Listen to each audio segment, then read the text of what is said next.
Good morning. Welcome to Viewpoint, your program of personalities, politicians, and perspectives. Personality is what we're going to emphasize this morning. But before we start, this is kind of a somber studio here this morning. I'd like to acknowledge the death of Jeff Maxwell, Jim Ash's associate here at WLCN, and send our best wishes to Becky and their family. And a community death that is very important to a lot of people. The community lost a great servant, and the kids lost a great mentor and somebody who cares for them when we lost Scotty Brown. Fine gentleman, a gentleman for whom I had great respect. So, definitely a tough week, wasn't it? I was neighbors with Jeff for 5 years. I lived right next door to him. Oh, is that right? Great family. Unique, obviously, but such a caring person. Yeah. You know, once you get to know him, extremely caring. Oh, he'd give you the shirt off his back. I guess I'll get a mic. And it might help. We got the equipment. We might as well use it. We're just breaking her in. So now that you have the microphone, now that you have control of things, would you introduce our guest this morning? Oh, hang on a minute. And Sheriff Brown too. What another. He did so much for troubled youth in the community. Back in the olden days, when Jim Ash and I were at WPRC out on the bypass of Old 66, I had him on quite a bit on our Viewpoint program, and he was a great guy. He was fun, he was kind, he was everything that the kids of the community need to grow up with. And Christy Fruge and our poor friend Mr. Froebe here from District 27 are here with us today. And Christy, you and Mr. Brown. Yeah, we were. Officer Brown were close. When Scott and I were still working on the road together, he was with the Sheriff's Department. I was, of course, with the City Police Department. Our shifts would get together. We'd go have breakfast in the morning and just talk about what was going on. And he, no matter what mood you were in, no matter how bad your day was, he would lift you up. He was a great guy. And he also taught the DARE program for years. I think it was like 23 years. I gave him his very, very, very important program. Yeah, absolutely. He had more than a master's in that, didn't he? He was. Well, he started with just like I did. We started with the old program that you'll probably remember. It was the Just Say No program. Just say no. Just say no. And then, of course, back in 2011, 2012, Dare America revamped the program, and we started talking more about kids making good decisions. And Scott embraced that. He said, I get where we need to make a change with the program. We got to, start reaching kids to make better decisions all the way around, and not just with, drugs and alcohol, but in every aspect of life. So he was a great guy. Great guy. He'll truly be missed, not only in the law enforcement community, but everywhere in Logan County. He was a huge asset to so many people. Life is kind of funny sometimes in that it finds the right person for the right slot to do the most for the people that they're aiming at.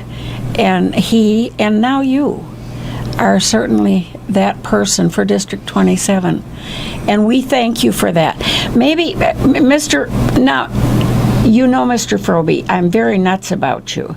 And we're going to talk with you. This is on TV. He's going to start voicing in a minute. Well, I'm blushing. But this is my third time you've invited me, so that's why I brought her to share. To share all the wonderful things she does for our district. Well, and we're going to hear about them too. Christy, tell us, give us kind of a broad view of what your job as a member of the Lincoln City Police Department has to do with District 27. So I am on my second year with the district as the school resource officer.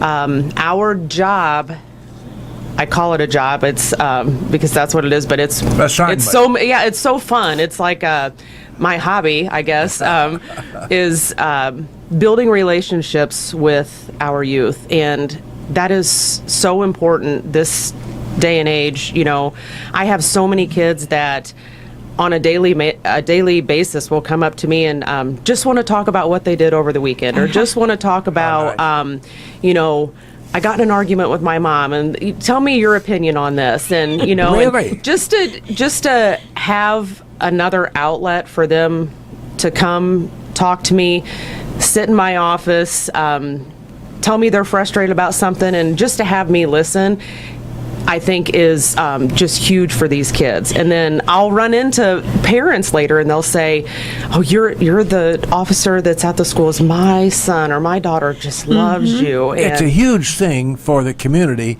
to have a member of the police department have that kind of rapport with our children, and that's something that just builds upon itself. oh, absolutely. It's kind of funny. It So negates all this bad talk. Yeah, when I started last year, I started seeing kids that were coming into my office more frequently, and I had a couple of kids that would come in and they said, I was talking about you this weekend with my family, and I'm like, "Oh, really? I hope all good." And they're like, "Oh, yeah, it was all good," just kind of joking with them, and they would say, you arrested my grandpa one time. And I'm like, am I at that point in my career where I've dealt with grandparents and parents, and now I'm, but I've, But that kid knew that. yeah, he said, my grandma or my grandpa said that you had dealt with them and you had arrested them or whatever, and I'm like, oh, well, it caught me off guard, like, oh, where is this conversation going, and sure. They would say, but they said that you were always very respectful to them. They appreciated that, and they welcome me coming in and talking to you. And how many kids have absolutely nobody that they can bare their little soul to? There's quite a few kids, not just in, District 27 or at any of the other schools in Lincoln, but in general that just need someone that they can talk to, someone that they can turn to. And one of the big things that I've worked on coming into the district was helping kids who are in need of clothing, in need of shoes, kids that would tell me, I really want to play basketball, but my family can't afford it. It's an expensive sport. And through the DARE program, I have been so grateful, and the community has completely backed me and supported me. And You received a big grant last year. Yeah. Well, our department got a grant from Walmart, actually. And when we received that grant, the chief of police, Paul Adams, came to me and said, I can't think of anybody better that would know how to spend this money. So I'm going to give it back to you. And that's totally been, a blessing for me to go out. And now I actually have kids that will come to me and say, hey, I heard that you bought somebody some shoes and a sweatshirt and a coat. I don't have any socks. And I'm like, it's heartbreaking, Yeah. But especially right now with the pandemic and everything that's going on, there are a lot of families that are suffering financially. And if I can help these kids by buying them socks, buying them shoes that fit, that sort of thing, and make them more comfortable in school, then they're obviously going to learn. They're going to learn more. They're going to feel better about themselves. And, I get 8th grade boys that will cry when I give them these things. And for an 8th grade boy to, shed tears and, be so grateful and so thankful, that's what it's all about. Well, they're into practicing macho. Yeah, right. Yeah, at that age especially. So it would not be inappropriate to ask somebody if they have maybe they would come into a little extra money. Maybe Uncle Fred left them something that they didn't count on.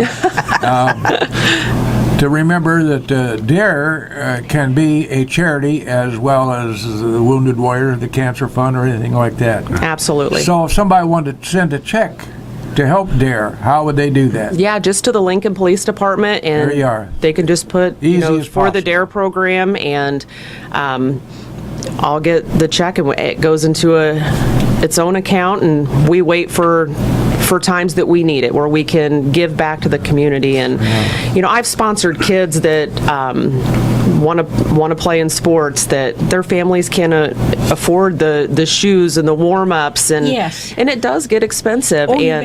Some of these kids are great athletes, and I think to myself, what would have happened if they hadn't played, if they hadn't had someone to support them, moving forward. So, well, the Wounded Warriors is one of my favorite of all charities. But having said that, this program right here, the DARE, that's right here in our own backyard, and we're helping people directly in our community. So put an extra 0 on that, folks. Well, and recently, one of the main reasons I wanted to bring her today is recently, earlier this school year, there was a House bill presented to do away with school resource officers across the state in schools. And so I know Christy could talk a little bit more about that, but what a mistake that would be. Whose pipe dream was that? What prompted them to decide that this wasn't a good program? I would love to sit down with somebody and find out what you're thinking behind this. What were you smoking when you made that decision? I think, in the media, we hear about officers who make bad decisions and do things that are a black eye to the rest of law enforcement. That being said, you can't look at every law enforcement officer and say, well, they're bad because they wear a badge. And I think what was trying to, I think they were trying to basically get into big cities and where they have some problems, and I don't think they have problems because they're bigger cities. They probably have problems because they have more law enforcement officers. And their thought was, we need to keep these officers out of schools to protect children, where in reality, my goal is, if a child is needing protected, if they're in danger, they run to me, they don't run away from me. So we're not going to establish these relationships that need to be built up if we're not in schools and making relationships, with our youth. And as the years go by, you fall back on the things you learned when you're a kid. And if you learn that the police are good and that they're there to help you, that sticks with you your whole life. And maybe you could potentially have been a heck of a bank robber, but you decided not to take that path because you met somebody who mattered to you. Right, and that's a big thing that I talk about when kids come into my office and they'll say, I'm having a bad day and I know I'm going to blow up and all this. Then the first thing I ask them is, when you make that decision, how does it affect you later on in the day?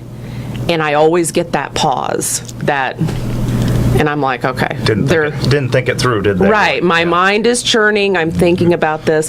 And I am constantly preaching to kids, every decision you make, whether negative, positive, it will affect you 10 minutes from now, 5 years from now, 10 years from now. You have to think out every decision. And all the consequences. And everything that goes along with that. And when I ask kids that, and I've actually had kids that come back to my office and they're like, all right, I'm having a bad day, blah, blah, blah. And I know you're going to ask me if I've thought this out. And I know you're going to, and I'm like, okay, have you? And they're like, so they get it. And they're starting to see, I'm not going to judge them. If they come in and tell me that they've done something that I'm like, well, that was a bad decision. However, let's move forward from that, Officers, school resource officers especially, we're not in the schools to put kids in the system. We're not in the schools to take kids to jail. We're in the schools to build relationships and make sure that they're making appropriate decisions moving forward so they can become productive citizens, as opposed to, like the kid that told me, hey, you arrested my grandfather, And I talked to him so many times and told him, you come from a family that has struggled. Maybe you're the one that breaks that, and And he's like, yeah, maybe I am, and then we talk about goals and what do you want to do when you become an adult? What do you, he was in 8th grade. So in 5 years, you're getting out of high school. Yeah. What are you going to do? And we talk about things like that. And that really gets their minds working, and it challenges them to basically say, yeah, I need to make good decisions if I want to meet my goals. 648-5510. Parents and Lincoln citizens alike, I hope you're listening. Be very pleased and very happy for having a lady like Officer Fruge being involved with your kids in the school system.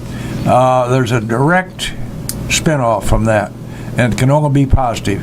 Mr. Ash, are you ready for your commercial, sir? Oh, jeez. Right back live in the studio here this morning. Our guest this morning on Viewpoint, Officer Christy Fruge, liaison officer with Lincoln District 27, our elementary school district, and our superintendent, Mr. Kent Froebe. A long time ago, I served the school board, and I worked with the administrator of all administrators, and you jumped right in there and filled Les Plotner's shoes nicely. Appreciate that. And I want to tell you that's a compliment, because I had great respect for him as an administrator, and it's kind of carried over into friendship now. But seriously, school administrators, I'm thinking of Dave Gerlach, the problem he has at Lincoln College right now, and college and presidents and school administrators the country over because of this pandemic thing. For instance, I think quickly of McMurray College folding. Yeah. Oh, yeah, isn't that a shame? A flagship university folding because of this doggone pandemic. So folks in the education ministry are bouncing a lot of balls off the air. So, Mr. Froebe, what would be, I'll ask this question. Your most demanding question as you open the office today. Well, first, let me start off by thanking you guys for having me on the show again. I mean, whenever I'm feeling down, I know I can come on the Viewpoint. Two of District 27's biggest supporters right here. So well, you got that right. I appreciate that. But our biggest challenge has been, aside from now calling snow days, which we had to call yesterday, but the biggest challenge has been the teachers they're in a tough spot of trying to educate people in person and also connecting with students remotely. And How's that? How are we even doing that? Yeah. How are we even? How does one do that? Yeah. So we started the year when we gave parents the option, and we had about 60% of our students decide to attend in person. Good. And about 40 that are remote. And so since time has gone on, when we started second semester, I think it was January 4th, we're now at about 80% that are in person and 20% that are still doing things remotely. But it has been a challenge, and the teachers have, with time, gotten better. We have some teachers who will actually live feed students into the classroom, so while they're teaching the in-person kids, then the remote kids can watch. We have teachers that record their lessons so that they might have a lesson of the day that they record that they're teaching their in-person, and then the remote kids can get on and see the lesson of the day. But it definitely has been very challenging. And are we far enough down the pike yet to measure any of this through regular testing at the schools? Are we finding that? So we just did a winter benchmarking, and we'll be looking at the data there to see where what's been lost and what gaps we need to really address over the summer with some summer school. We're going to definitely offer summer school. Good. But it's been a challenge, and not just for District 27, across the state and across the country. Yeah. And so I've said, and I hope to be wrong about this, some kids are inevitably going to fall through the cracks. And I'd like to be wrong about that, but I don't know how the heck I can be wrong. Some kids are going to fall through the cracks, and that's just too bad. And without question, and we're very fortunate. We've been in school. I figured up the other day. Today is our 90th day in school. Just around 90, and we did have Chicago's 4th. Yeah, exactly. So you look at some of these bigger districts who haven't been in school at all. Decatur's just now getting back. Unit 5 in Bloomington's just getting back. Springfield 186. And so many of those students have been at home. And say what you want, teachers are doing everything they can to reach them remotely and teach. That's not a good educational system to teach remotely, and it's not good for mental health of And students. some parents, no fault of theirs, they just simply are not able to do it because they don't have the ability to work with their kids at home. Well, and that's a special calling. many parents are working. So there you are. and so they go to a daycare, and it's not the daycare's job to educate the kids as well, and so it's definitely been a challenge. But I can't thank our faculty and staff enough. I mean, they've been phenomenal. And you read stories like you mentioned, Judy, Chicago, where they pretty much are saying we're not going back. We refuse to go back. Yeah. Our teachers from day one were a part of the reentry committee, and they had suggestions. We try to listen to them, and originally I didn't want to have to temp check, do temperature checks for every student that came in, and the teachers are like, we've got to do that. And so that's something that we're like, okay, well, let's figure out how to make this work so teachers feel safe that all the kids have had a temperature check before they come in the building. And so, and an offshoot of this whole thing is we feed our kids at District 27. That has to be a tremendous problem as far as management is concerned.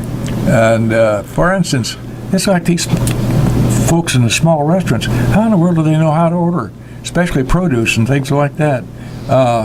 There's so many problems that just pop up, and I would suspect that feeding your youngsters in District 27 and every school in which they feed their kids is a real problem. I think the biggest challenge has been the guidelines from the IDPH and the ever-changing guidelines, I should say. It's like they change weekly, it seems like. But the biggest challenge is the limitations of only 50 in a room. So we have a large cafeteria at the junior high that we have to spread students out and can only seat 50 in there. And so how do we feed 360 kids in a day when we can only sit 50 in there? So we've had to be creative, and we have kids eating in our library, and kids eating up on our stage, and kids eating at various places. This ought to give you some glimmers to what's going on in your school system, folks. 648-5510. If you have any questions, be very nice to these two guests. They're carrying a big load on their shoulders, front and back, I'll tell you that. I'm sure both of you see right along. Feel free to call 648-5510. They'll answer your questions. I'm sorry. No. I'm sure you see right along all the things that are attendant to education. It isn't just the 3 R's at all. They have to learn to get along with one another, to debate, to make good choices, like you were saying. It just goes on, and now we're reintroducing sports. That's a big part of life for kids. Yeah, How's that come we were along? really excited when the IDPH, and there's been a real disconnect between the governor's office and the IHSA Really? and IDPH. Go Maybe you figure. didn't know that, but recently they were able to get together and figure out a plan. And I think, are we in 3 weeks now of sports where we were able to start? I know my daughter's excited to be playing high school basketball, and then our kids are able to play. The junior high kids have volleyball going on and boys basketball. And so, And of course, in this area, we have the annual sacrifice of the Vestal Virgins to the basketball program. I mean, it's just the whole schmear. So I'm sure those kids are saying thank you for that. the biggest challenge has been, again, guidelines. They came out and they said, no spectators allowed within 30 feet of the playing floor. We've got to keep spectators away. So instantly that the junior high can't hold, we can't have spectators. We can have games, but how do we live stream it so that parents can watch these games? Well, then a couple weeks go by and they say, okay, we're changing that to you can allow fans in up to 50. You can allow up to 50 fans, and they have to be 12 feet from the playing floor. I don't wonder. So at the junior high, we're able to offer each student one parent to come in and watch their kid play, because we can spread 25 people out accordingly to those rules, and then we're live streaming it for those that can't make it. And what if a grandma or a grandpa wants to come? Just too bad for you. Someone needs to help them out on Facebook Live or YouTube on how to get on there to watch it, and it can be challenging. It can be, yeah. Well, now there is a challenge. Yeah. Because some of the older folks, I know some of them, aren't too handy with their computers, and so therefore they lose out.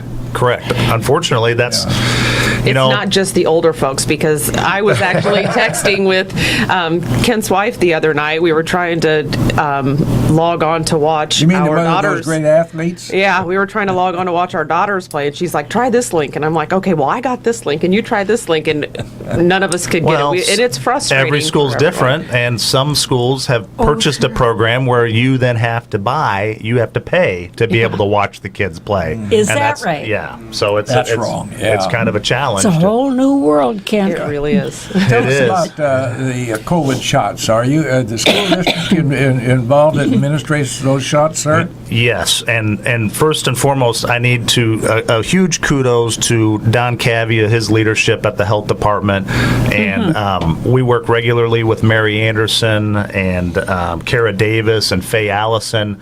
They've been phenomenal. They work closely with our Nurse Jamie Fruge, who was recently recognized in the Courier as a hometown hero, rightfully so, because she has gone above and beyond this year. But we did a clinic. Well, it would have been roughly 28 days ago. Right. We did our first vaccination clinic with over 400 Logan County school personnel that signed up, and from 1:30 to 8 o'clock at night, we had 40 cots in the Lincoln Junior High gym, and we had 6 nurses administering the vaccination, and it was like clockwork. So kudos to the Logan County Health Department, Yes. Nurse Jamie working, and the District 27 administration. And she was there giving shots right was along giving- with the yeah. health department. So Sure. So we have our second vaccination is set for tomorrow.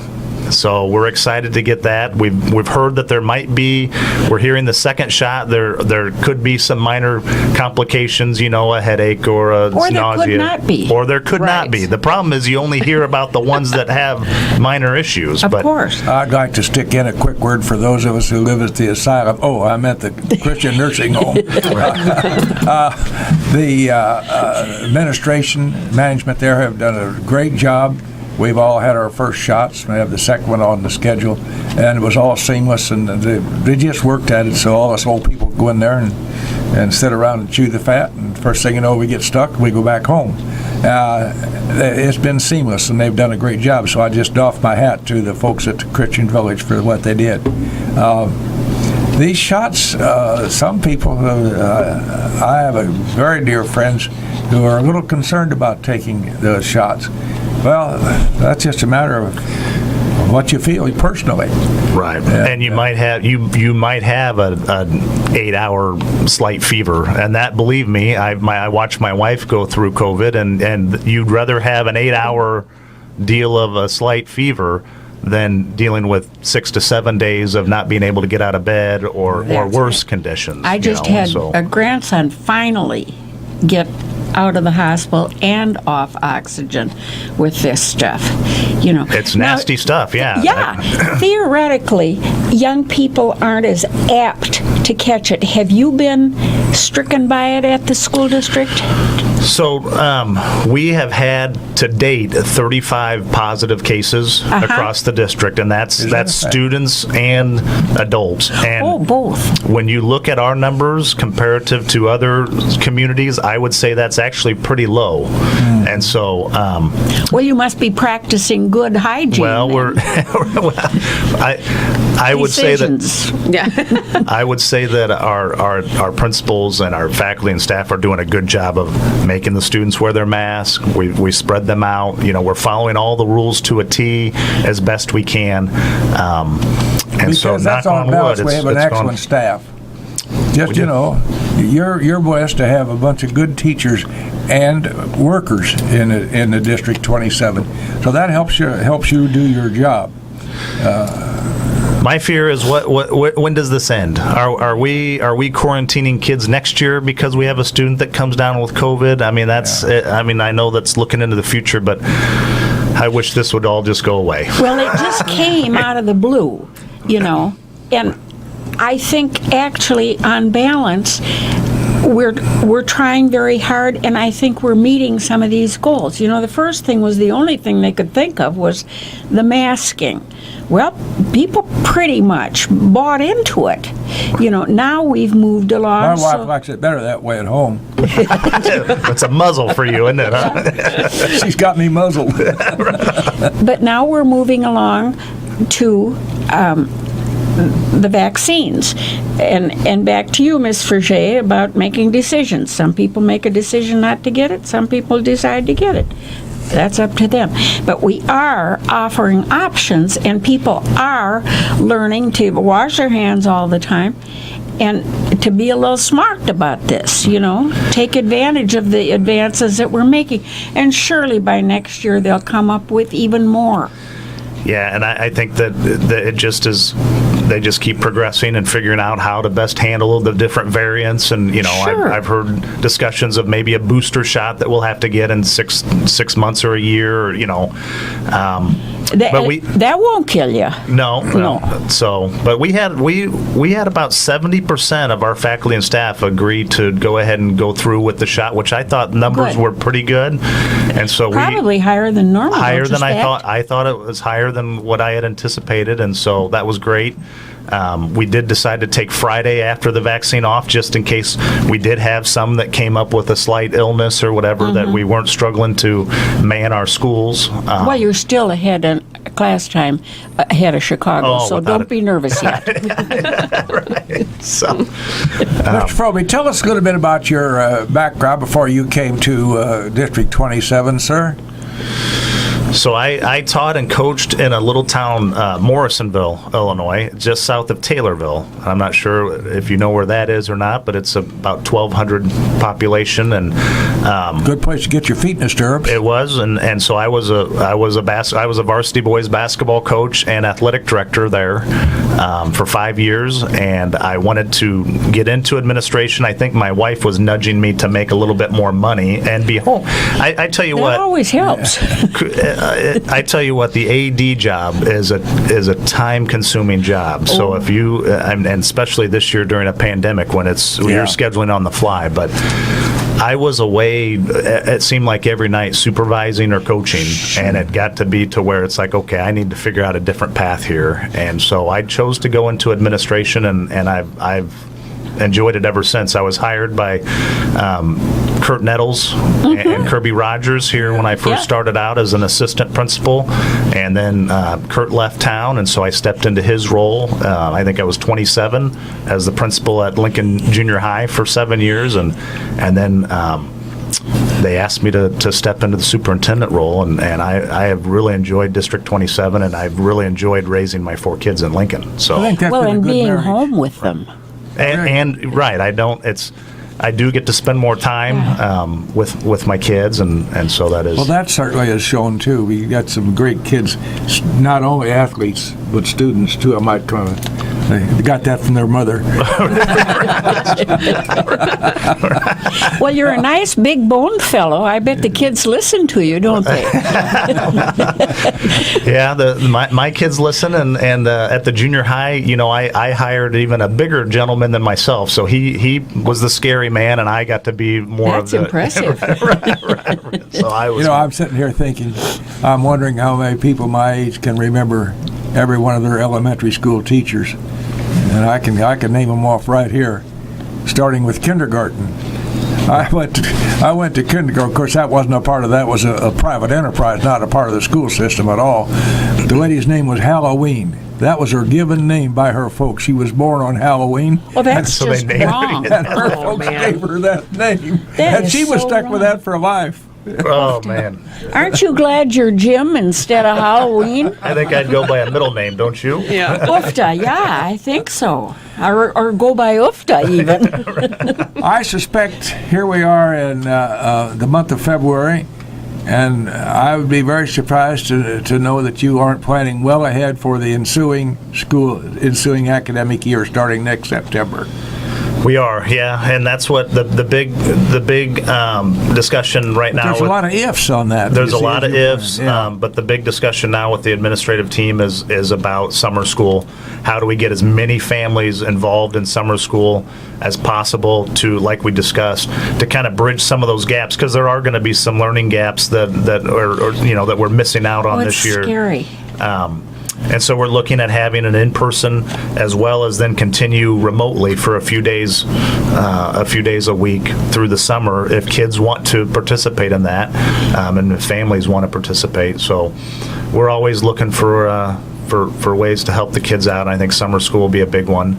And then, next year will be a challenge. Who knows? Who knows if we'll have to offer remote learning for kids again? It'd be nice if we could get everybody back in seats in the classroom. I think that goes a long way with the kids. But we do have a number of students that are remote that have to be because they maybe have some autoimmune deficiency or a reason that they need to be at home. Right. And many of them have done a really nice job of staying on top and making sure that they're attending the meets classrooms where they get in and log in remotely.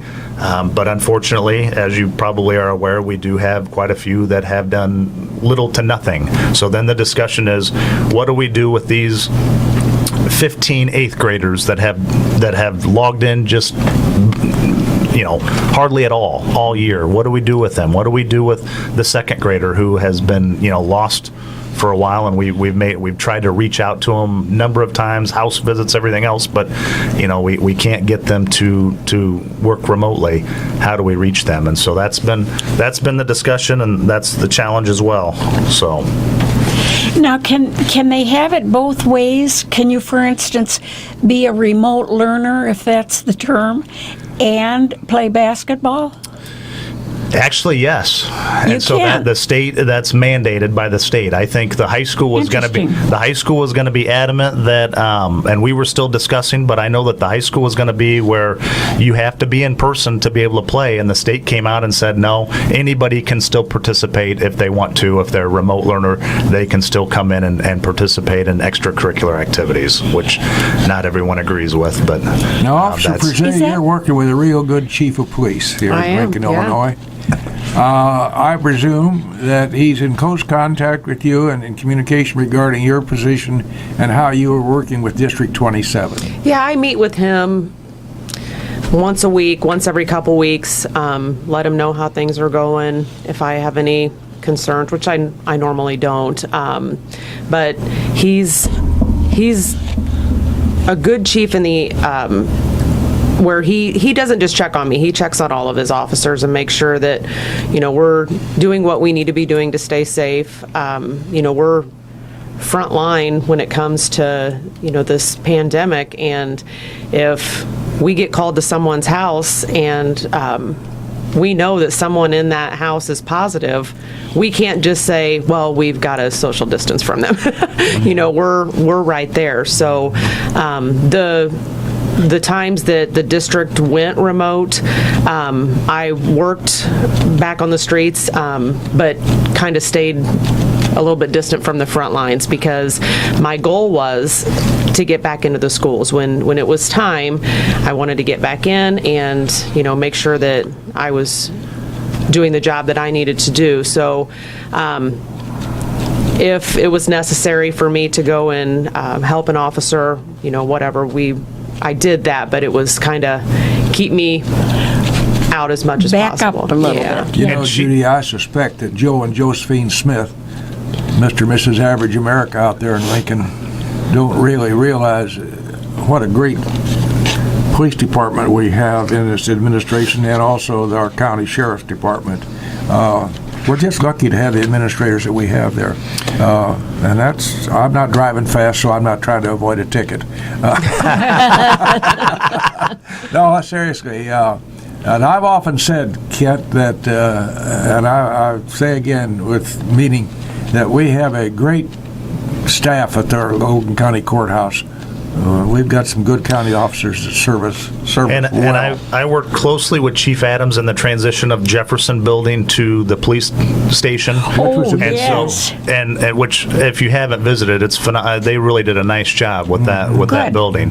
But he started pushing me back then that I needed to get an SRO in District 27 just from he could see the success they were having at the high school, and so he was really instrumental in having Yeah. Christy here. And I at first I kind of waffled and wasn't sure that was a good, that we needed that, or that was a good look that we had a police officer. And the more that he kept talking to me about it, I sure am glad here in year 2 that we went that route, because like she mentioned, she's really preemptively touching kids' lives. So, Well, Ms. Fruge, we got a Actually- couple of seconds left here. Would you like to sum up? And then I'll pass the mic to Mr. Froebe. Well, I just want to thank you guys for inviting us to Thank come and you. talk and shed some light on what school resource officers actually do within schools. We're out there to make a difference, and that difference is positive. We're not out there to, give kids criminal records and put them into the system. That's not our goal. It's the opposite of that. So I appreciate you allowing me to come in and talk about that. Thank you. We think it's important that our community know what a good job you're doing. Mr. Froebe, we're just happy to have you take Well, your and time out. Right now, you're juggling information on gas supplies and so forth. And he's looking at his phone all the time because he's getting messages clear from Texas. I don't know about that, but yeah. Out of town anyway. Yeah. So we appreciate your being with us, sir. I appreciate it, and like I tell you both, anytime you need a guest or someone to talk to, I'd be happy to come on and bring someone like Officer Fruge here to talk Bless about you. Thank you. the That's wonderful good thing to in the know. District 27. Yeah. We normally entertain our guests at the Glendale Tap right after the show. It's a little early. Little Earl is exactly right. Our guests this morning, Christy Fruge and Kent Froebe. We appreciate your taking your time. I know your schedules are really busy. So I just want the parents and the citizens out there to know they're getting a good bang for their buck and their tax money on their District 27. Thank you betcha. very much.